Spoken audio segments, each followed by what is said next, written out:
was known to many as the evil villain Lucius Malfoy in Harry Potter. Actor Jason Isaacs is turning war hero for his latest one. It's incredible. He's here in the studio. Operation Mincemeat tells the true story of the deception created to trick Hitler and change the course of the Second World War, with Jason playing Rear Admiral John Godfrey. Yes, we're going to take a look at the film now. Let's take a look. I mean, it's a sensational story, isn't it, Jason? Well, yeah, it's a story, but it's, you know, it happened. It's kind of extraordinary. It's more extraordinary than real life that a bunch of people together, all the combined heads of British intelligence and the women who are featured strongly in the film, managed to come up with a plan that is so bold and audacious. Normally, as they say, a camel is a horse made by a committee. And yet all these people together were such out-of-the-box Well, let's set it up. Basically, this was in the middle of the war. Yeah. Stakes, everything still to play for. We could still have lost.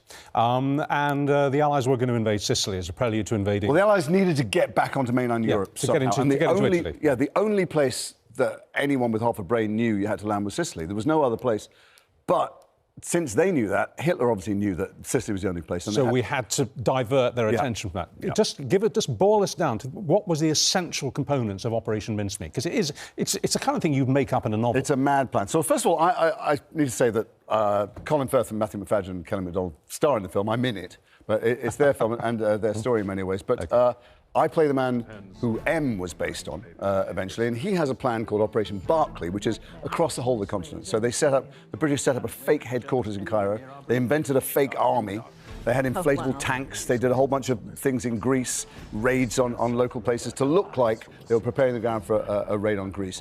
And then, under me, under my aegis, the characters played by Matthew and Colin come up with a plan to float a dead body up into neutral Spain with fake secret papers on it that not-so-neutral Spain would hand over to the Germans and that they would think were real, and that would make... And they think that this person floating, this Secret Service person floating in the water, had possibly been on a ship that had been sunk by a U-boat, something like that? No, that he'd been in a plane that had crashed. Ah, I see. Yeah. Right. Okay.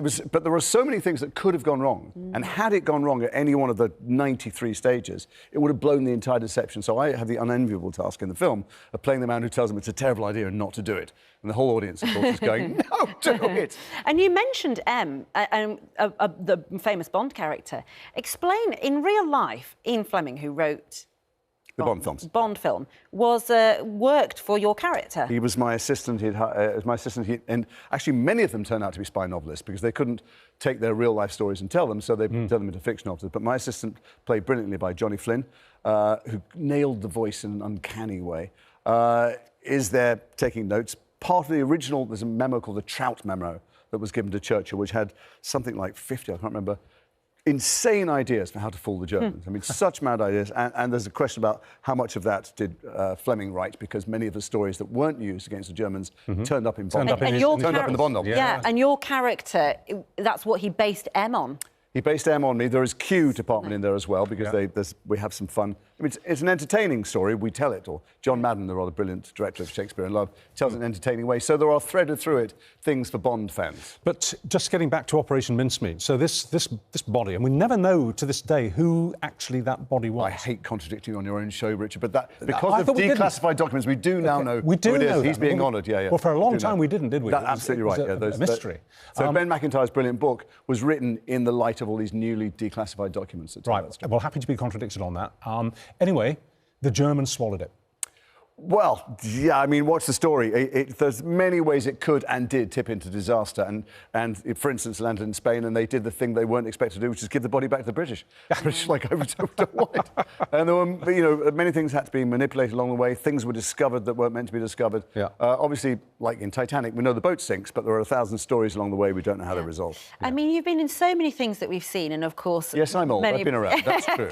You're a veteran. But I find it really interesting because... Is that the wrong thing to say? Oh, no! But, well, you're experienced and a legend. But I find it interesting because Jason Isaacs, the name we know everything you're in, but you say that actually, as you travel around, you feel that you can be pretty anonymous. As you travel on public transport and so on? Very kindly. I thought maybe Warner Brothers has provided a security gentleman today who will not be troubled by anybody as I walk through public spaces. I'm extremely bland in real life. I play interesting people on screen, and I get the tube and the bus. You're a Scouser originally, aren't you? I am a Scouser. Funnily enough, I was doing radio interviews yesterday. We were doing publicity for this film all day yesterday.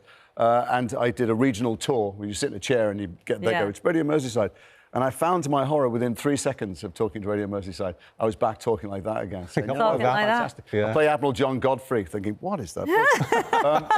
Yes, I code switch. It's now called code switching. Yes. There's a label for it. I just always thought of it as having a very weak grasp of my own personality. Are you not taking the mickey? I mean, it just, by osmosis. I've been American for 6 months, and I find myself being American all day, every day. Oh, well, you're an actor. When I go to the shops. You're an actor. You pick up accents, don't you? Yeah, I must have to say, you're looking a very good Nick. Do you? What do you do? Go to the gym? Would you work out? I've had a lot of plastic surgery. I've sculpted and. Yeah, you're looking good. I went vegan. I did veganuary during lockdown to try and give my daughter something to talk to me about. Oh. She gave up after 2 weeks, and I'm stubborn. I'm stuck at it. Good for you. Fantastic. Well, it's obviously Me and Simon Cowell. Good like that. Well, good luck with the movie. Mincemeat. Operation Mincemeat out Friday. It's a fabulous yarn. It's a lovely escape from, frankly, what is an increasingly dark real world. Couldn't agree more. Thank you.